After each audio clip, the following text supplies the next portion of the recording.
The Economic War Room is designed to help you get ahead of the curve. I've got in front of me all these magazines, Economist, Epic Insight, Imprimis, and others. And every one of these ones that I have before me is something that we predicted in advance that then was documented by either the more left-leaning economist or Epoch Insight, more right-leaning. Bottom line is, we've been ahead of the curve on all of these things. I was just running through some of the people that we featured in the last year. I mentioned Gordon Chang, and he's a big one. Frank Gaffney, though, also, who covered a lot of what happened in the pandemic with his book, The Indictment.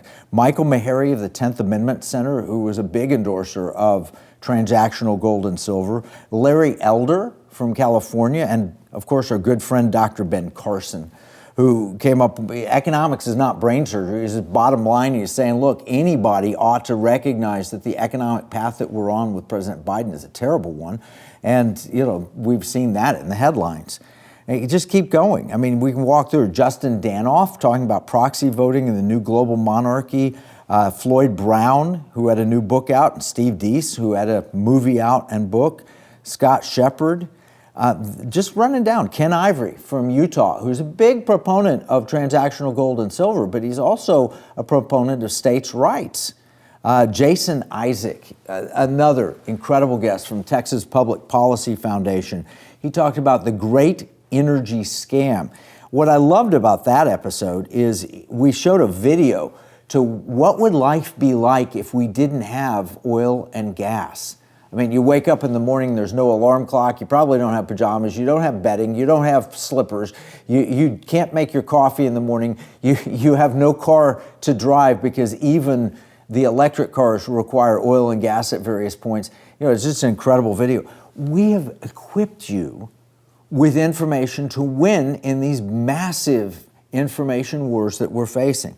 But I'll just keep going on with the other guests that we had. Rick Green from Patriot Academy talking about how to expose the next generation to the truth of America's founding. We did a string of pirate money shows, which I'll talk about in a second. Matt and Joy Thayer talking about how Hollywood has been controlling the narrative and how do we fight back. Ambassador Carla Sands, she was in the Trump administration, brilliant lady, and she talked about America's economic keys to success. Paul Blair from Liberty Pastors. Justin Haskins, who was the co-author with Glenn Beck of the new book on both the Great Reset and the new book, Dark Future. Jaco Buens, who's a dear friend, talking about human trafficking. You know, we had that big movie, Sound of Freedom, that came out, and Jaco explained to us how it's not just happening overseas, it's happening here in America. It's economic warfare. Ryan Binkley, Calvin Beisner, Dr. Beisner talking about climate change, Kevin Sorbo and his new movie, John Luke Spittler. These are just incredible guests. Reggie Littlejohn, Andrew Kapuset with Red Balloon, and also we have the Michael Seifert from Public Square. So we've had just unbelievable guests in the past year. It is, I really truly believe, one of the great opportunities for you to learn and meet people ahead of the curve. Now, let me go on and talk about some of the topics that we covered in 2023. We talked about inflation pretty much before anybody else.